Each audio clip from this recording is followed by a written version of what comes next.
श्रीकाल। अगले कुछ मिनटों में उम्मीद करूंगा कि आप लोगों को हंसा पाऊं और कोशिश होगी कि अपनी इस उम्मीद पे खरा भी हो जाऊं। तो चलिए बात करते हैं हमारी पुरानी फिल्म इंडस्ट्री की। पुरानी फिल्म इंडस्ट्री की कुछ चीजें बड़ी कॉमन थी। जैसे पुरानी फिल्म इंडस्ट्री की जो माँ होती थी, से 2 बच्चे पैदा करना कंपलसरी था। और तो और जो हीरो होता था बहुत ही नखरे करके कुछ ना कुछ डायलॉग बोल के मरा करता था।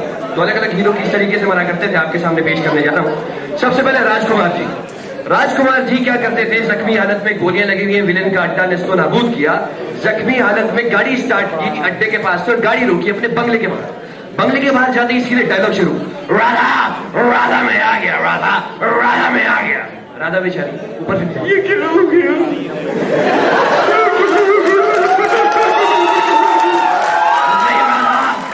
डॉक्टर के पास ही जाना होता तो मैं पहले ही चला जाता। राधा राधा मुझे वो गाना सुना रहा था जो हम पेड़ के पीछे, झंडे के पीछे, नदिया के नीचे मुंह से गाने रहा था। सोचिए कितना बुरा गाती होगी राधा, उसका गाना सुन के जना मर गए। सबसे ज्यादा मरने में टाइम हमारी फिल्म इंडस्ट्री में अगर किसी ने लगाया तो none other than the big B himself mister Amitabh Bachchan. उनके मरने के सीन इतने लंबे लंबे हुआ करते थे, लोग सूसू करके वापस आ जाते थे। वो मरने का नाम ही नहीं लेते थे, वो ऐसे किस्म के प्राणी थे। वो भी पहले विलेन के अड्डे को नेस्तो नाबूद किया।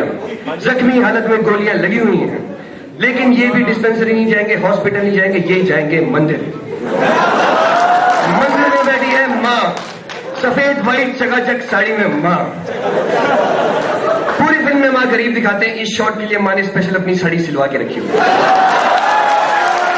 मेरा बेटा मरेगा और मैं साड़ी भी ना पहनूंगा तो हो ही नहीं सकता। और लोग इतने बदतमीज, मंदिर की घंटियां हिला के भाग गए, दिए जला के भाग गए। आमतौर पर मंदिर में एक पुजारी नामक प्राणी पाया जाता है, इस शॉट के लिए से गायब कर दिया जाता है। प्राणी कहा जाता है, किसी फिल्म में नहीं दिखाया आज तक। लेकिन ये अमिताभ बच्चन किस्म की फिल्में हुआ करती थी, इसकी जो एंडिंग थी ना बड़ी फनी किस्म की होती थी। ये जो विलन का अड्डा था ना, इसकी सिविल इंजीनियरिंग बड़ी कमाल की होती थी। मेरे को लगता है आप लोगों से इंस्पायर हुए होंगे वो लोग भी। ये जो विलन का जो अड्डा होता था, इसमें 2 कोने बड़े फिक्स किस्म के हुआ करते थे। पहला विलन के भागने का, दूसरा हीरो की मां बहन को टांगने का। कोई भी पुरानी फिल्म आप उठाकर देख लीजिए, हीरो की मां बहन टंगी टंगाई मिलेंगी आपको। और मुझे तो पर्सनली ये लगता है कि ये जो हीरो की मां बहन होती है ना, होती हीरो को पंगा डालने के लिए। पता है हमारे बच्चे के पंगे चल रहे हैं, किसी छोटे मोटे आदमी के साथ नहीं चल रहे, विलन के साथ चल रहे, 3-4 दिन के लिए आउट ऑफ स्टेशन हो जाए। नहीं, इंतजार करेंगे कब कोई अजीत आए, कोई रंजीत आए, हमारी वैल्यू बड़े उठा के ले रहे हैं। और ये जो हीरो की बहन हुआ करती थी ना, इसकी खतरनाक कैरेक्टरिस्टिक्स हुआ करती थी। ये 1 नंबर की चुस्त चंट चलाक किस्म की लड़की हुआ करती थी, लेकिन अपने भाई के सामने इतनी भोली बन जाती थी जैसे लाइफ में दूरदर्शन छोड़ के कभी कोई चैनल ही ना देखा। इसकी सेटिंग खुद साइड में फिक्स रहती थी, लेकिन अपने भैया के सामने भोली बनकर हमेशा उसे पूरी फिल्म में तंग किया करती थी और कहती थी, भैया मुझे एक प्यारी सी भाभी लगे दो ना। और अपनी बहन की करतूतों से अनजान हमारा हीरो कहता, धत पगली अभी तुम तेरे हाथ पीले करने। और ये जो हीरो की बहन होती थी ना, इसमें एक टैलेंट और था शर्माने के अलावा, डांसिंग का। डांसिंग के कीड़े इस लड़की में जन्मजात पाए गए हैं और इसे ये टैलेंट दिखाने का मौका मिलता था होली में। होली के दिन हीरो की बहन को खुला छोड़ दिया जाता, जाओ बेटा एंजॉय करो। पूरे मोहल्ले की लीड डांसर यही लड़की हुआ करती है।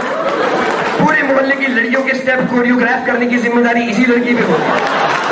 और तो और ये नाचने में इतनी मग्न हो जाया करती थी कि अपने मोहल्ले से डांस करना शुरू करती थी, किसी तीसरे के मोहल्ले में डांस करना खत्म करती थी, और इसी जद्दोजहद में ठाकुर के गुंडे से कब उठा के ले जाते जिसे खुद कोई पता नहीं चलता।